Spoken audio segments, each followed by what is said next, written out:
જય હિન્દ, જય નમસ્કાર મિત્રો. તો સ્વાગત છે તમારું બધાનું આપણા એક નવા વિડીયોમાં.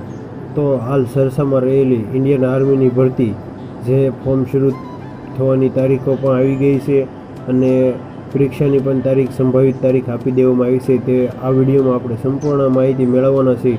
તો સૌપ્રથમ તમે જોઈ શકો છો કે ફોર્મ ભરવા માટે જરૂરી તારીખો. તો ફોર્મ શરૂ થવાની તારીખ 12/3/2025 ફોર્મની છેલ્લી તારીખ 10/4/2025 છે.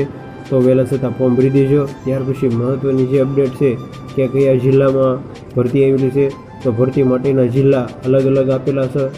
તો તમે જોઈ શકો છો કે જામનગર, પોરબંદર, રાજકોટ, અમરેલી, ભાવનગર. ત્યાર પછી મહત્ત્વના જે જૂનાગઢ, સુરેન્દ્રનગર, કચ્છ, ગીર સોમનાથ, બોટાદ, મોરબી, દેવભૂમિ દ્વારકા, પાટણ અને દીવ આટલા જિલ્લામાં ભરતી આવેલી છે. તો જે તમામ ઉમેદવારો છે તે ભાગ લઈ શકશે.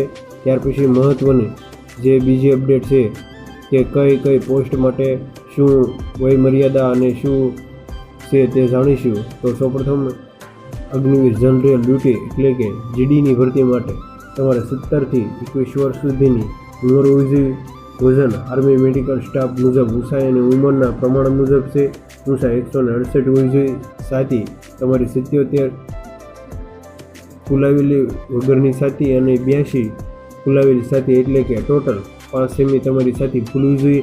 લાયકાત 10 પાસ 45% સાથે દરેક વિષયમાં 33 માર્ક સાથે હોવો જોઈએ. એટલે ખાસ અહીંયા ઘણા વિદ્યાર્થીઓ હજી પણ ભૂલ થાય છે કે 10 પાસ પ્લસ 45% હોવો જોઈએ અને દરેક વિષયમાં 33 માર્ક્સથી વધારે તમારે હોવો જોઈએ. ત્યાર પછી આપણે મહત્ત્વની જે અગ્નિવીર ટેકનિકલ છે તો તેમાં પણ તમે જોઈ શકો છો ઉંમરની વાત કરીએ તો 21 વર્ષ સુધી છે. ઊંચાઈ 167.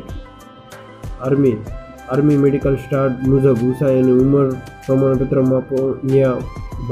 માપવામાં આવશે. ઉંમર 21 વર્ષ સુધી છે. છાતીની વાત કરીએ તો 73 અને 81 ફૂલાવેલી છાતી 5 સેમી ફૂલવી જોઈએ.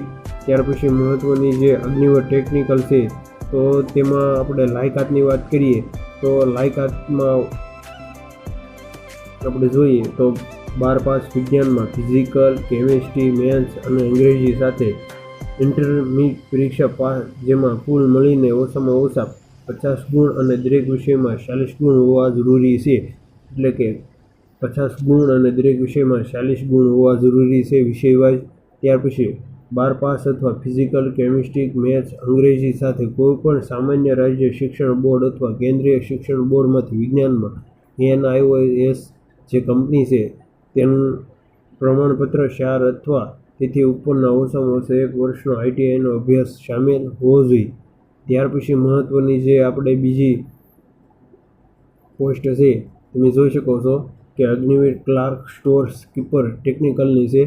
તો એમાં પણ 21 વર્ષ સુધી છે. ઊંચાઈ 162 સૌથી ઓછી આ પોસ્ટમાં માંગે છે. પછી 27 સેમી ફૂલાવ્યા વગરની 82 ફૂલાવેલી એટલે કે 5 સેમી ફૂલવી જોઈએ.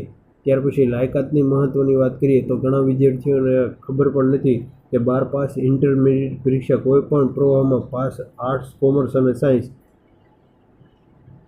એકંદરે 60 ગુણ અને દરેક વિષયમાં ઓછામાં ઓછા 50 ગુણ સાથે ધોરણ 12માં અંગ્રેજી અને ગણિત હિસાબ બુક કીપિંગમાં 12% પ્લસ મેળવવા ફરજિયાત હોવો જોઈએ. તો તમે જોઈ શકો છો કે 12 પાસ પ્લસ 60% અને ઓછામાં ઓછા દરેક વિષયમાં 50 ગુણ હોવા જરૂરી છે. ત્યાર પછી અગ્નિવીર ટ્રેડમેનની વાત કરીએ તો જે ધોરણ 8 પાસ છે અને ત્યાર પછી અગ્નિવીર ટ્રેડમેન જે ધોરણ 10 પાસ આવે છે. તો 8 અને 10 પાસવાળા આ અગ્નિવીર ટ્રેડમેનમાં ફોર્મ ભરી શકશે. તો તેમાં વાત કરીએ તો ધોરણ 10 પાસ દરેક વિષયમાં 33 માર્ક્સ હોવા જરૂરી છે. ત્યાર પછી આપણે મહત્ત્વના જે અપડેટ છે તેની વાત કરીએ તો ફોર્મ ભરવા માટે જરૂરી ડોક્યુમેન્ટ ફોટો, સહી, ઈમેલ અને મોબાઈલ નંબર. ફોર્મ ભરતી વખતે મોબાઈલ હાજર એટલે કે એ તો તમને ખ્યાલ જ છે. ધોરણ 10 અને 12ની માર્કશીટ પોસ્ટ માંગ્યા પ્રમાણે અને આધાર કાર્ડ એટલે કે જેને ઓલરેડી રજિસ્ટ્રેશન થઈ ગયેલું છે તો તેને તો ફોટો, સહી અને ધોરણ માર્કશીટ આપવાનું રહેશે એટલે તમારું ફોર્મ ભરાઈ જશે. જો તમારે ભરતી નોટિફિકેશન જોતું હોય તો આપણે વિડીયોના ડિસ્ક્રિપ્શન બોક્સમાં આપી દઈશું અને આ ઓફિશિયલ માહિતી જે આપણે આગળ વિડીયોમાં જોયું છે તે જ માહિતી છે. હવે લાસ્ટમાં આપણે એક્ઝામની વાત કરીએ તો આની એક્ઝામ સંભવિત જૂનમાં લેવાશે અને તમે જોઈ શકો છો કે ભરતી ફક્ત પુરુષો માટે છે. લાયકાત 10-12 અને 8-5 છે. ત્યાર પછી મહત્ત્વની જે બીજી અપડેટ છે કે તમે જોઈ શકો છો કે ચૂકવણી કર્યા પછી કોઈ પણ ફેરફાર કરી શકાશે નહીં. એટલે કે એકવાર તમે ફી ચૂકવી દીધી પછી તમે કોઈ પણ એડિટિંગ કરી શકશો નહીં. ફ્રી ચૂકવણી કર્યા પછી રોલ નંબર અને રજિસ્ટ્રેશન જનરેટ કરવામાં આવશે. એટલે કે રોલ નંબર પછી જનરેટ કરવામાં આવશે.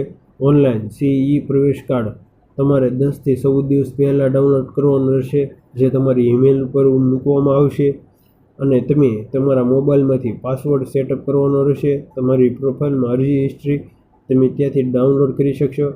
ત્યાર પછી ફોર્મ ભર્યા પછી જો ફોર્મમાં કોઈ સુધારો વધારે કરેલો હોય તો ફરજિયાત સબમિટ પર ક્લિક કરી ફોર્મ સબમિટ કરવું. એટલે કે ઘણા વિદ્યાર્થીઓ એકવાર એડિટિંગ કર્યા પછી સબમિટ બટન પર ક્લિક કરતા નથી, તો સબમિટ કરવું તે ખાસ જોઈજો.